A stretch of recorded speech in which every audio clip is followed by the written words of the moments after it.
The Judgment Day, from the History of Redemption, by Jonathan Edwards. Number 1. Christ will appear in the glory of his Father, with all his holy angels, coming in the clouds of heaven. When the world is thus reveling in their wickedness, encompassing the holy city, just ready to destroy it, then shall the glorious Redeemer make his appearance.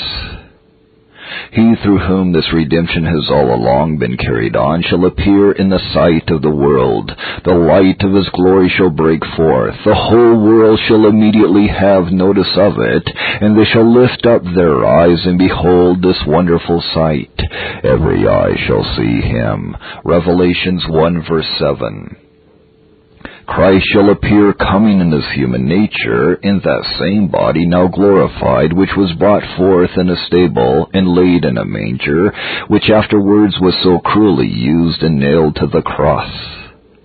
Men shall now lift up their eyes and see him, coming in such majesty and glory as now is to us utterly inconceivable.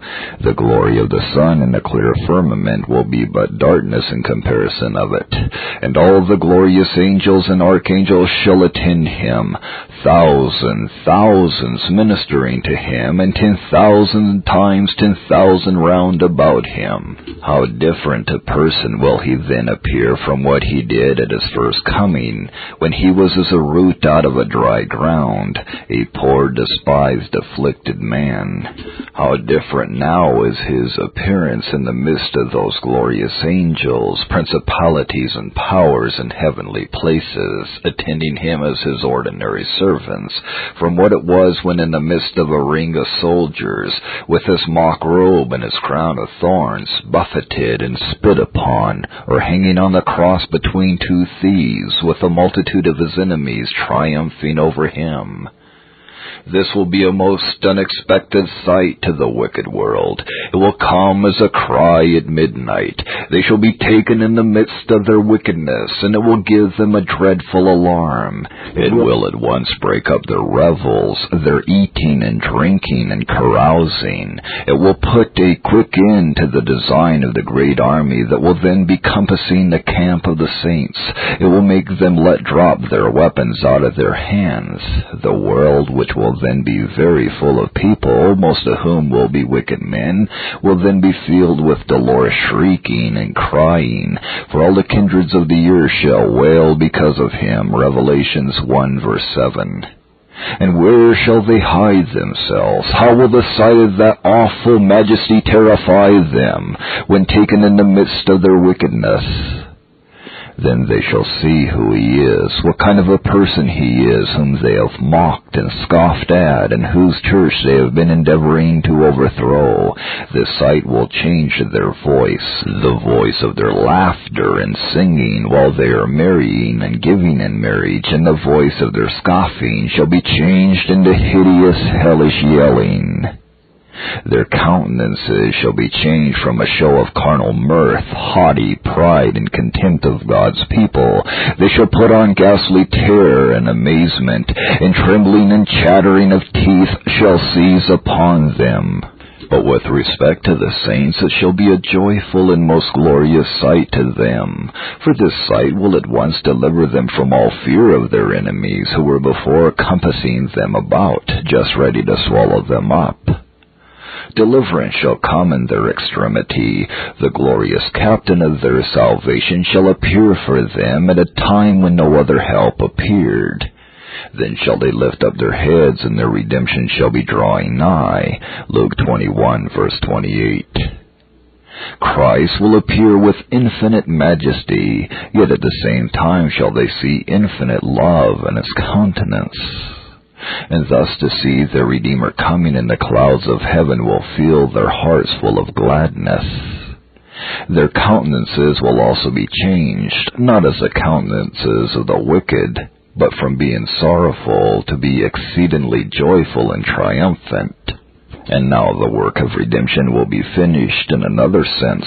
that the whole church shall be completely and eternally freed from all persecution and molestation from wicked men and devils. Section 2. The last trumpet shall sound, and the dead shall be raised, and the living changed. God sent forth his angels with a great sound of a trumpet to gather together his elect from the four corners of the earth in a mystical sense before the destruction of Jerusalem. In other words, he sent forth the apostles and others to preach the gospel all over the world. And so, in a mystical sense, the great trumpet was blown at the beginning of the glorious times of the church. But now the great trumpet is blown in a more literal sense, with a mighty sound which shakes the earth. There will be a great signal given by a mighty sound made, which is called the voice of the archangel, as being the angel of greatest strength. 1 Thessalonians 4:16. For the Lord himself shall descend from heaven with a shout, with the voice of the archangel, and with a trump of God. On the sound of the great trumpet, the dead shall be raised everywhere. Now the number of the dead is very great. How many has death cut down since the world has stood? But then the number will be much greater. The world shall have stood longer, and through most of the remaining time it will doubtless be much fuller of inhabitants than ever it has been. All these shall now rise from the dead. The grave shall be opened in all parts of the world, and the sea shall give up the innumerable dead that are in it. Revelations 20, verse 13. And now all the inhabitants that ever shall have been upon the face of the earth shall all appear upon earth at once. Among these will be Adam and Eve, the first parents of mankind, Abel and Seth and Methuselah, and all the saints which were their contemporaries, Noah and Abraham, Isaac and Jacob, the prophets of Israel, and holy confessors. Among them will appear all the holy apostles of Jesus Christ and all the saints of their times, all the holy martyrs who fell under furious persecutions. There will be found all who belong to the church in its wilderness state during the dark times of Antichrist, and all who have suffered under his persecuting cruelty, with all the saints of past and the present time, and that shall be to the end of the world. Now also all the enemies of the church in all the ages shall appear again, all the wicked heathens and Jews and Mahometans and papists, sinners of all sorts, demure hypocrites, profane sensualists, heretics, deists, and all cruel persecutors, and all who shall have died in sin shall come together. And at the same time that the dead are raised, the living shall be changed.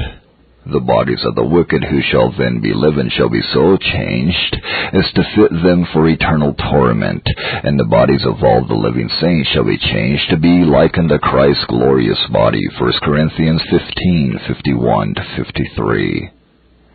The bodies of the saints shall be so changed as to render them forever incapable of pain or affliction or uneasiness, and all that dullness and heaviness and all that deformity which their bodies had before shall be put off, and they shall put on strength and beauty, activity and uncorruptible, unfading glory. And in such glory shall the bodies of all the risen saints appear. And now the work of redemption shall be finished in another respect, that all the elect shall now be actually redeemed, both in soul and body. Before this, the work of redemption as to its actual success was but incomplete, for only the souls of the redeemed were actually saved and glorified, excepting in some few instances. But now all the bodies of the saints shall be saved and glorified together. All the elect shall be glorified in the whole man, the soul and body in union. Section 3. Now shall the saints be caught up in the clouds to meet the Lord in the air, and all wicked men and devils shall be arraigned before the judgment seat. When the dead saints are raised, then the whole church, consisting of all the elect through all ages, will stand together on the earth, at least all excepting those few whose bodies were glorified before, and then they shall all mount up as with wings to meet Christ. It seems that Christ, when he comes to judgment, will not come quite to the ground, but his throne will be fixed in the airy region, whence he may be seen by all that vast multitude that shall be gathered before him. The saints, therefore, shall ascend up to their Savior. Thus the Apostle tells us that when the dead in Christ are raised and the living changed, then those who are alive and remain shall be caught up together with them to meet the Lord in the air, and so shall we be ever with the Lord. 1 Thessalonians 4:16 and 17. What a wonderful sight will that be, when all the many millions of saints are thus mounting up. Then shall the work of redemption be finished in another respect. Then shall the whole church be perfectly and forever delivered from this present evil world, shall take their everlasting leave of this earth, where they have been strangers, and which has been for the most part a scene of trouble and sorrow, where the devil has reigned as God, and has greatly molested them, and which has been such a scene of wickedness and abomination, where Christ their Lord has been cruelly used, and where they have been so hated, reproached, and persecuted. They shall leave it and shall never set foot on it again. And there shall be an everlasting separation made between them and wicked men. Before they were mixed together, and it was impossible in many instances to determine their characters. But now all shall become visible. Both saints and sinners shall appear in their true characters and forms. Then shall all the church be seen ascending to the right hand of Christ. What a mighty cloud of them will there be! And then also the work of redemption will be finished in another respect, that then the church shall all be gathered together. They all belonged to one society before, but yet were greatly separated with respect to the place of their habitation. Some were in heaven and some on earth, and those who were on earth were separated, many of them, by wide oceans and vast continents. But now they shall all be gathered together, never to separate any more. And not only shall all the members of the church now be gathered together, but all shall be gathered unto their head into his immediate glorious presence, never to be separated from him any more. At the same time all wicked men and devils shall be brought before the judgment seat of Christ. These shall be gathered to the left hand of Christ, and, as it seems, will still remain upon the earth, and shall not be caught up into the air as the saints shall be. The devil, that old serpent, shall now be dragged up out of hell, he that first procured the fall and misery of mankind, and has so set himself against their redemption, and has all along shown himself such an inveterate enemy to their Redeemer, shall never more have anything to do with the church of God, nor be suffered in the least to afflict or molest any member of it forever. Instead of that, now he must be judged and receive the due reward of his deeds. Now has come the time which he has always dreaded, the time wherein he must be judged and receive his full punishment. He who by his temptation maliciously procured Christ's crucifixion, and triumphed as though he had obtained a victory, even he shall see the consequences of that death which he procured. Now he must stand before that same Jesus to be judged, condemned, and eternally destroyed by him. His Satan, the prince of hell, trembles at the thought of it thousands of years beforehand. How much more will he tremble, proud and stubborn as he is, when he comes to stand at Christ's bar? Then shall he also stand at the bar of the saints, whom he has so hated, afflicted, and molested. For the saints shall judge him with Christ. 1 Corinthians 6:3. Know ye not that ye shall judge angels? Now shall he be, as it were, subdued under the church's feet, agreeable to Romans 16:20. Satan, when he first tempted our first parents to sin, deceitfully and lyingly told them that they should be as gods, but little did he think that they should indeed be so far as gods, as to be assessors with God to judge him. Much less did he think that one of that nature which he then tempted, one of the posterity of those very persons whom he tempted, should actually be united to God, that as God he should judge the world, and that he himself must stand trembling and astonished before his judgment seat. But thus all the devils in hell, who have so opposed Christ and his kingdom, shall now at last stand in utmost amazement and horror before Christ and his church, who shall appear to condemn them. Now also shall all Christ's other enemies be brought to appear before him. Now shall proud scribes and Pharisees, who had such a malignant hatred of Christ while in a state of humiliation, and who persecuted him to death, be made to come. Now those before whose judgment seat Christ once stood as a malefactor at their bar, and those who mocked him, buffeted him, and spit in his face, shall see Christ in his glory, as forewarned. Matthew 26:64 and 65. Then Christ was before their judgment seat, but now it is their turn to stand before his judgment seat, with inconceivable horror and amazement, with ghastly countenances, quaking limbs, chattering teeth, and knees smiting one against another. Now also all the cruel enemies and persecutors of the church that have been in all ages shall come in sight together, Pharaoh and the Egyptians, Antiochus Epiphanes, the malignant scribes and Pharisees, the persecuting heathen emperors, Julian the apostate, the cruel persecuting popes and papists, Gog and Magog, shall all appear at once before the judgment seat of Christ. They and the saints who have in every age been persecuted by them shall come in sight, and must now confront one another before the great judge. And now shall the saints on their glorious thrones be made the judges of those unjust kings and rulers who before judged and condemned them, and put them to cruel death. Now shall those persecutors behold the glory to which they are arrived, whom they before so cruelly despised and so cruelly treated. Thus wonderfully will the face of things be altered. Now will all things be coming to rights. Section 4. The righteousness of the church shall be manifested, and all the wickedness of their enemies shall be brought to light. Those saints who had been the objects of hatred, reproach, and contempt in the world, reviled and condemned by their persecutors without a cause, shall now be fully vindicated. They shall now appear clothed with the glorious robe of Christ's righteousness. It shall be most manifest before the world that Christ's righteousness is theirs, and they shall gloriously shine forth in it. Then shall their inherent holiness be made manifest, and all good works be brought to light.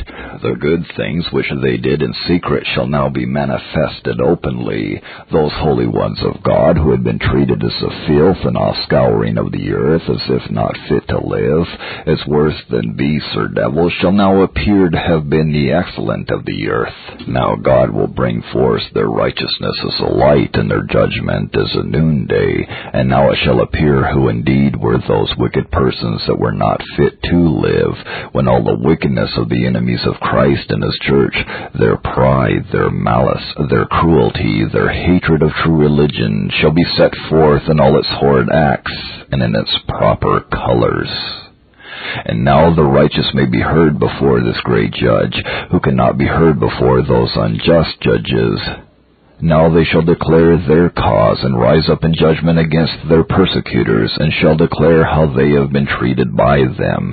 And now all the wickedness of the wicked shall be brought to light, even all their secret wickedness, and their very hearts shall be open to view, and as it were turned inside out before the bright light of the great day. Things which have been spoken in the ear, in the closet, and done in the dark, shall be manifested in the light, and proclaimed before angels and men. Section 5. The sentence shall be pronounced on the righteous and the wicked. Christ, the glorious judge, shall pass that blessed sentence on the church at his right hand. Come, ye blessed of my Father, inherit the kingdom prepared for you from the foundation of the world. This sentence shall be pronounced with infinite love, and the voice will cause every heart to flow with joy. Thus Christ shall pronounce a sentence of justification on millions, who before had a sentence of condemnation passed upon them by their persecuting rulers. He will thus put honor upon those who have been before despised. He will own them for his, and will put a crown of glory upon their heads before the world. And then shall they shine forth as the sun with Jesus Christ in glory and joy in the sight of all their enemies. And then shall the sentence of condemnation be passed on the wicked. Depart, ye cursed, into everlasting fire, prepared for the devil and his angels. Thus shall the church's enemies be condemned, in which sentence of condemnation the holy martyrs who have suffered from them shall concur. When the words of the sentence are pronounced, they will strike every heart of those at the left hand with inconceivable horror and amazement. Every syllable of it will be more terrible than streams of lightning through their hearts. What horrible shrieking, quaking, gnashing of teeth, distortions of countenance, hideous looks, hideous actions, and hideous voices will be seen through all that vast throng. Section 6. Upon this, Christ and all the saints and all the holy angels ministering to them shall leave this lower world and ascend towards the highest heavens. Christ shall ascend in as great glory as he descended, and in some respects greater, for now he shall ascend with his elect church with him, glorified in body and soul. Christ's first ascension to heaven soon after his own resurrection was very glorious, but this his second ascension with his mystical body, his whole church, shall be far more glorious. The redeemed church shall all ascend with him in a most joyful and triumphant manner, and all their enemies and persecutors, who shall be left behind to be consumed, shall see the sight and hear their songs. And thus Christ's church shall forever leave this accursed world, to go into the highest heavens, the paradise of God, the kingdom prepared for them from the foundation of the world. Section 7. When they are gone, this world shall be set on fire, and be turned into a great furnace, wherein all the enemies of Christ and his church shall be tormented forever and ever. This is manifest by 2 Peter 3:7. But the heavens and the earth which are now, by the same word, are kept in store, reserved unto fire against the day of judgment and perdition of ungodly men. When Christ and his church are ascended to a distance from this world, that miserable company of the wicked being left behind to have their sentence executed upon them here, then this lower world shall be set on fire, either from heaven or by fire breaking out of the bowels of the earth, or both, as it was with water in the time of the deluge. However, this lower world shall be set all on fire. How will it strike the wicked with horror when the fire begins to lay hold upon them, and they find no way to escape from it? What shrieking and crying will there be among those many millions when they begin to enter into this great furnace, when the whole world shall be a furnace of the fiercest and most raging heat, insomuch that the Apostle Peter says, 2 Peter 3:10 and 12, that the heavens shall pass away with a great noise, and the elements shall melt with fervent heat, and the earth also, and the works that are therein shall be burnt up, and the heavens being on fire shall be dissolved, and the elements shall melt with fervent heat. And so fierce shall be its heat that it shall burn the earth into its very center, which seems to be what is meant, Deuteronomy 32, verse 22, for a fire is kindled in mine anger, and shall burn unto the lowest hell, and shall consume the earth with her increase, and set on fire the foundations of the mountains. And here shall all the persecutors of the church of God burn in everlasting fire, who had before burnt the saints at the stake, and shall suffer torments far beyond all that their utmost wit and malice can inflict on the saints. And here the bodies of all the wicked shall burn, and be tormented to all eternity, and never be consumed, and the wrath of God shall be poured out on their souls. Though the souls of the wicked in hell do now suffer dreadful punishment, yet their punishment will be so increased at the day of judgment that what they suffered before is, in comparison of it, as an imprisonment to the execution which follows it. And now the devil, that old serpent, shall receive his full punishment, now that for fear of which he before trembled shall fully come upon him. This world, which formerly used to be the place of his kingdom, where he set up himself as God, shall now be the place of his complete punishment, of full and everlasting torment. And in this, one design of the work of redemption, putting Christ's enemies under his feet, shall be perfectly accomplished. His enemies shall now be made his footstool in the fullest degree. Now shall be the most perfect fulfillment of Genesis 3:15. It shall bruise thy head. Section 8.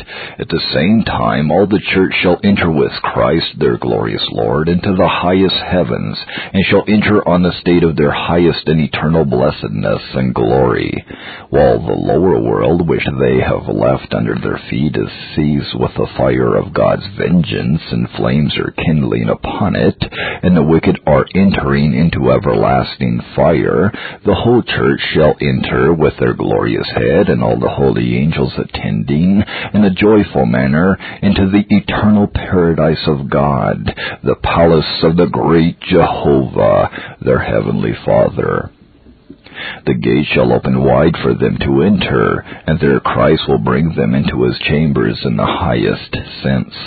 Here Christ will bring them and present them in glory to his Father, saying, Here am I, and the children which thou hast given me.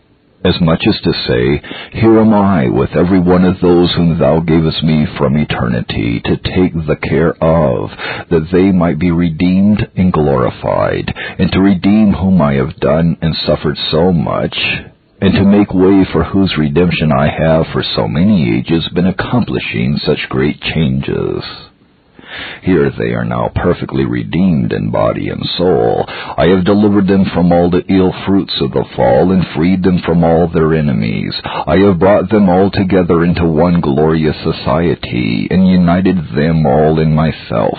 I have openly justified them before all angels and men. And here I have brought them all away from that accursed world where they have suffered so much, and have brought them before thy throne. I have done all that for them which thou hast appointed me. I have perfectly cleansed them in my blood, and here they are in perfect holiness, shining with thy perfect image. And then the Father will accept of them, own them all for his children, and welcome them to the eternal and perfect inheritance and glory of his house, and will on this occasion give more glorious manifestations of his love than ever before, and will admit them to a more full and perfect enjoyment of himself. Now shall be the marriage of the Lamb in the most perfect sense. The commencement of the glorious times of the church on earth after the fall of Antichrist is represented as a marriage of the Lamb. But after this we read of another marriage of the Lamb at the close of the day of judgment. After the beloved disciple had given an account of the day of judgment, Revelations 20 and 21, he gives an account that he saw the holy city, the new Jerusalem, prepared as a bride adorned for her husband. Christ shall bring his church into his Father's house in heaven as his bride, without spot or wrinkle or any such thing. The bridegroom and the bride shall then enter into heaven, both having on their wedding robes, attended with all the glorious angels. And there they enter on the feast and joys of their marriage before the Father. They shall then begin an everlasting wedding day. This shall be the day of the gladness of Christ's heart, wherein he will greatly rejoice, and all the saints shall rejoice with him. Christ shall rejoice over his bride, and the bride shall rejoice in her husband, in the state of her consummate and everlasting blessedness, of which we have a particular description in the 21st and 22nd chapters of Revelation. But now all Christ's enemies will be perfectly put under his feet, and he shall have his most perfect triumph over sin and Satan, and all his instruments, and death and hell. Now shall all the promises made to Christ by God the Father before the foundation of the world, the promises of the covenant of redemption, be fully accomplished. Christ shall now perfectly have obtained the joy set before him, for which he undertook those great sufferings in the state of humiliation. We may learn how happy a society the Church of Christ is, for all this great work is for them. Christ undertook it for their sakes, and for their sakes he carries it on. It is because he has loved them with an everlasting love. For their sakes he overturns states and kingdoms. For their sakes he shakes heaven and earth. He gives men for them, and people for their life.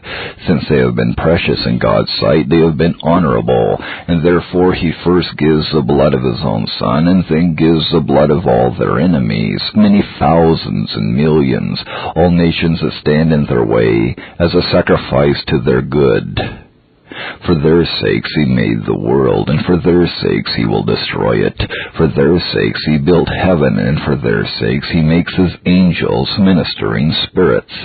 Therefore the apostle says, 1 Corinthians 3:21 and so on, all things are yours, whether Paul or Apollos or Cephas or the world or life or death or things present or things to come, all are yours.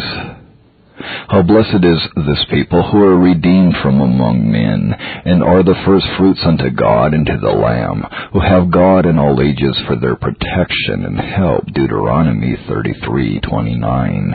Happy art thou, O Israel, who is like unto thee, O people saved by the Lord, the shield of thy help, and who is the sword of thy excellency. And thine enemies shall be found liars unto thee, and thou shalt tread upon their high places.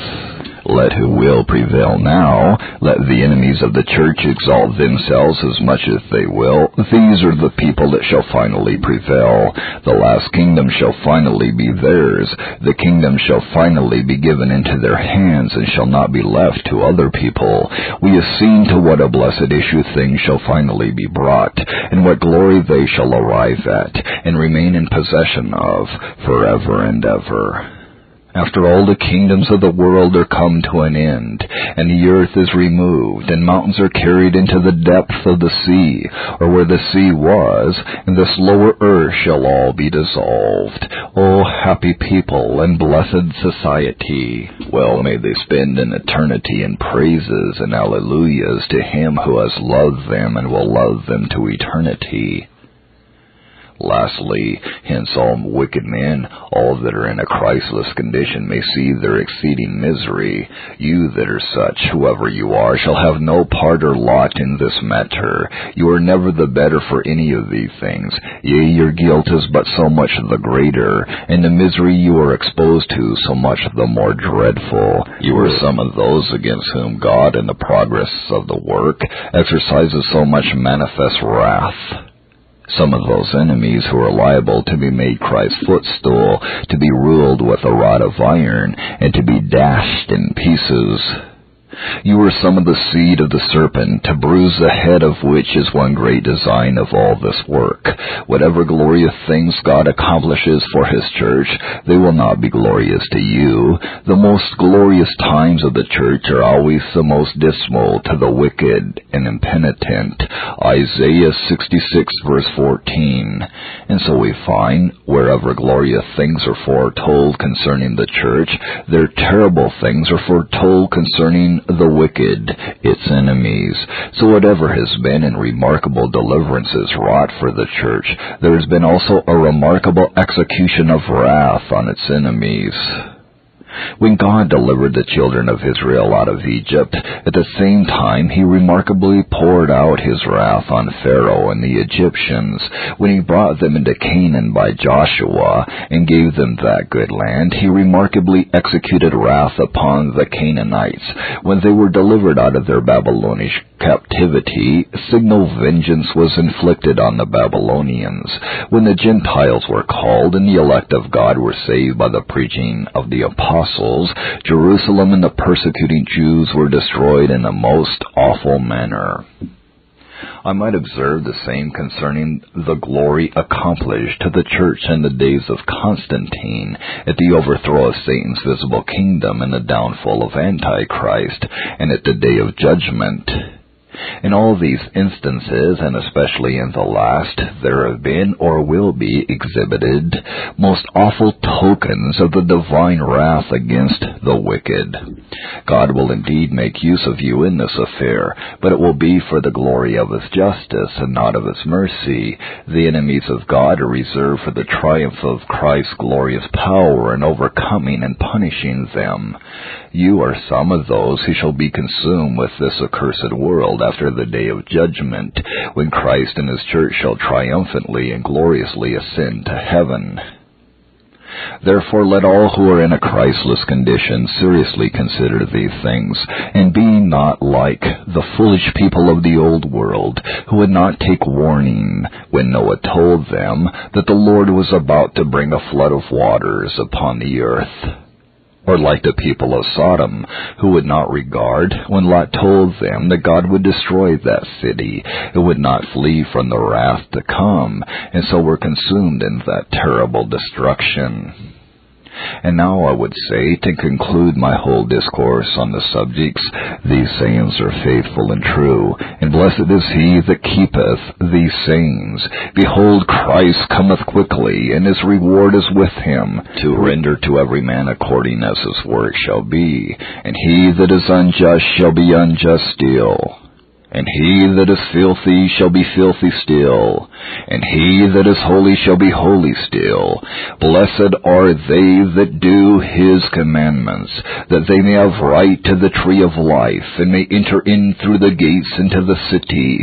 For without are dogs, and sorcerers, and whoremongers, and murderers, and idolaters, and whosoever loveth and maketh a lie. He that testifieth these things saith, Surely I come quickly. Amen. Even so, come, Lord Jesus. This Reformation audio track is a production of Stillwater's Revival Books. SWRB makes thousands of classic Reformation resources available, free and for sale, in audio, video, and printed formats. Our many free resources, as well as our complete mail-order catalog, containing thousands of classic and contemporary Puritan and Reformed books, tapes, and videos at great discounts, is on the web at www.swrb.com.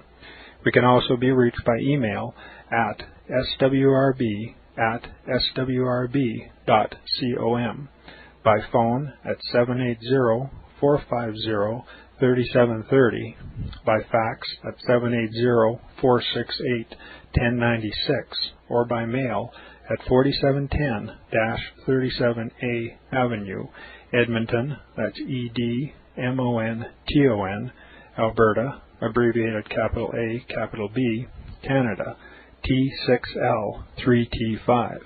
You may also request a free printed catalog. And remember that John Calvin, in defending the Reformation's regulative principle of worship, or what is sometimes called the scriptural law of worship, commenting on the words of God, which I commanded them not, neither came into my heart, from his commentary on Jeremiah 7:31, writes, God here cuts off from men every occasion for making evasions, since he condemns by this one phrase, I have not commanded them, whatever the Jews devised. There is then no other argument needed to condemn superstitions than that they are not commanded by God. For when men allow themselves to worship God according to their own fancies, and attend not to his commands, they pervert true religion. And if this principle was adopted by the Papists, all those fictitious modes of worship in which they absurdly exercise themselves would fall to the ground. It is indeed a horrible thing for the Papists to seek to discharge their duties towards God by performing their own superstitions. There is an immense number of them, as it is well known, and as it manifestly appears. Were they to admit this principle, that we cannot rightly worship God except by obeying his word, they would be delivered from their deep abyss of error. The prophet's words, then, are very important when he says that God had commanded no such thing, and that it never came to his mind, as though he had said that men assume too much wisdom when they devise what he never required, nay, what he never knew.